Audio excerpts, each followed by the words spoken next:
बोलते हैं हम खूब जबानी हिंद के हिंदी हिंदुस्तानी। आदाब, नमस्कार, मैं साकिब। अल्फाज के इस एपिसोड में आज बात करेंगे हिंदी की। हिंद, हिंदुस्तान और हिंदी भाषा से इतर इस जुबान से अलग ही रिश्ता है हमारा। 14 सितंबर को भारत में हिंदी दिवस मनाया जाता है। इस दिन का काफी लंबा इतिहास रहा है। इस मौके पर हमारे साथ हैं बेहद ही खास मेहमान, कविता कोश वेबसाइट के संस्थापक ललित कुमार जी।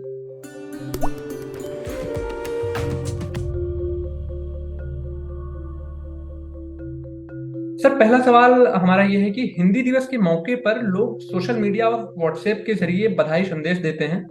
आज के युवाओं को आप हिंदी से कितना जुड़ा हुआ देखते हैं?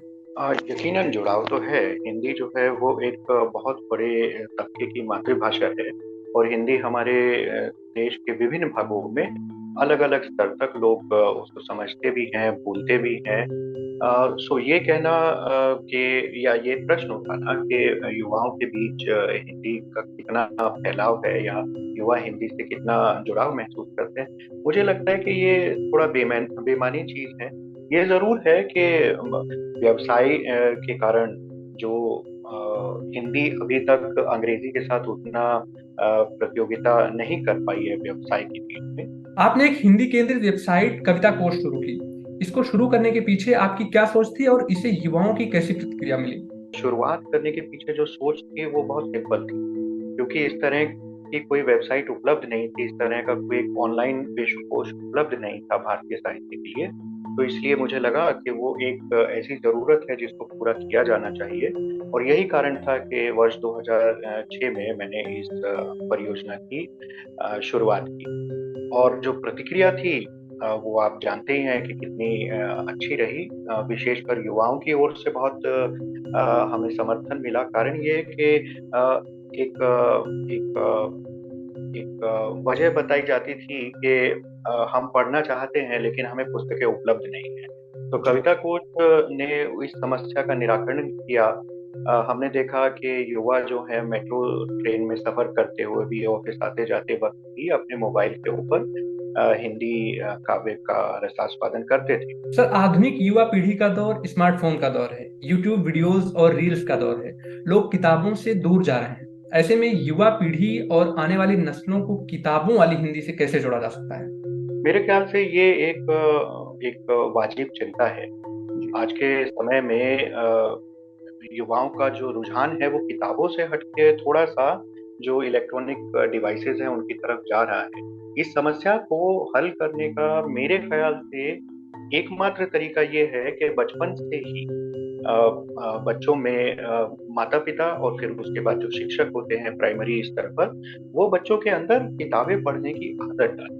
मतलब उनके अंदर कुछ ऐसा एक जज़्बा पैदा करें कि बिना पढ़े हुए उन्हें चैन ना मिले। जब तक हम इस चीज़ को प्राथमिक स्कूल के स्तर पर सुनिश्चित नहीं कर पाएँगे, तब तक ये बहुत मुश्किल होगा। क्योंकि जो ये जो नया माध्यम है, इंटरनेट का, मोबाइल का, ये ऑडियो विजुअल है और ऑडियो विजुअल को कंज़्यूम करने के लिए, वहाँ से आने वाली इन्फॉर्मेशन को अपने दिमाग में धारण करने के लिए हमें कम एफ़र्ट लगाना पड़ता है, जबकि पुस्तक को पढ़ने के लिए एफ़र्ट लगता है, उसमें प्रयास करना होता है। तो इसलिए इसमें कोई आश्चर्य नहीं कि युवा पीढ़ी का रुझान इलेक्ट्रॉनिक डिवाइसेज़ की तरफ ज़्यादा है। पर इसे उलटना बहुत ज़रूरी है और उलटने का जो मैंने तरीका बताया उस पर काम करना बहुत आवश्यक है। सर, आज के वक्त में किताबों को छपवाना पहले जैसा मुश्किल काम नहीं रहा। पहले प्रकाशन से लेकर कई तरह की और चुनौतियों का सामना करना पड़ता था। अब लोग ऑनलाइन संस्करण में भी किताबें छपवा देते हैं। लेकिन अब ये आसानी क्या किताबों की गुणवत्ता या फिर यूं कहें कि किताबों की सामग्री पर असर डाल रही है? क्या लेखक ज्यादा होते जा रहे हैं और अच्छी किताबें कम होती जा रही हैं? इस पर आपका क्या कहना मेरा व्यक्तिगत विचार ये है कि गुणवत्ता के ऊपर असर तो पड़ रहा है, है? इसमें कोई शक नहीं है। कारण वही जो आपने बताया कि प्रकाशन बहुत आसान होता जा रहा है और इस कारण से जहाँ पहले हर किताब के ऊपर एक रचनाकार भी एक पैट लगाता था, एक प्रकाशक भी एक पैट लगाता था कि ये एक बहुत मेहनत का काम है, इस किताब को इस फ़ॉर्म में लेकर आना बहुत मेहनत का काम है, तो इसलिए इसके ऊपर पूरी जान लगाई जाएगी। जो लेखक है वो भी बहुत अच्छे से उसमें प्रूफ रीडिंग करेगा, बहुत अच्छा उसमें गुणवत्ता लेकर आएगा अपने लेखन में। प्रकाशक भी जो है अच्छे तरीके से उसका प्रकाशन करेगा। लेकिन आजकल क्या हो गया है कि वो जो एक एक इनहिबिटेंस, एक इनहिबिशन जो था, एक प्रतिरोध जो था, वो खत्म हो गया है। कारण ये है कि बहुत आसानी से आप पुस्तक को प्रकाशित कर लेते हैं। लोग सोचते हैं कि छप जाए, उसके बाद देखेंगे कि वो प्रतिक्रिया किस तरह की लेकर आती है। लोगों को इस बारे में चिंता कम हो गई है कि उसकी गुणवत्ता है। जी। तो यकीनन उसका ये असर तो जरूर पड़ा है कि पुस्तकें ज्यादा होती जा रही हैं, रचनाकार भी ज्यादा होते जा रहे हैं, पर गुणवत्ता के ऊपर असर पड़ा है। सर, इंटरनेट पर हिंदी भाषा में अगर कोई काम करना चाहता है या कोई युवा पैसा कमाना चाहता है तो उसके लिए अभी मौजूदा वक्त में किस तरह के मौके हैं? बहुत सारे हैं। पहला तो बिल्कुल ही स्ट्रेट फॉरवर्ड है कि आप लेखन कर सकते हैं। हिंदी में आप देखेंगे कि कितनी सारी वेबसाइट्स मौजूद हैं जहाँ हिंदी में लिखा हुआ कंटेंट की बहुत डिमांड है। तो लोग लिख सकते हैं। लेकिन केवल लेखन तक ही ये बात सीमित नहीं है। आप देखेंगे कि आजकल यूट्यूब ने भी एक बहुत बड़ा प्लेटफॉर्म उपलब्ध करा दिया है जहाँ हिंदी भाषा में बहुत सारा कंटेंट कंज्यूम किया जा रहा है, उसकी डिमांड भी है।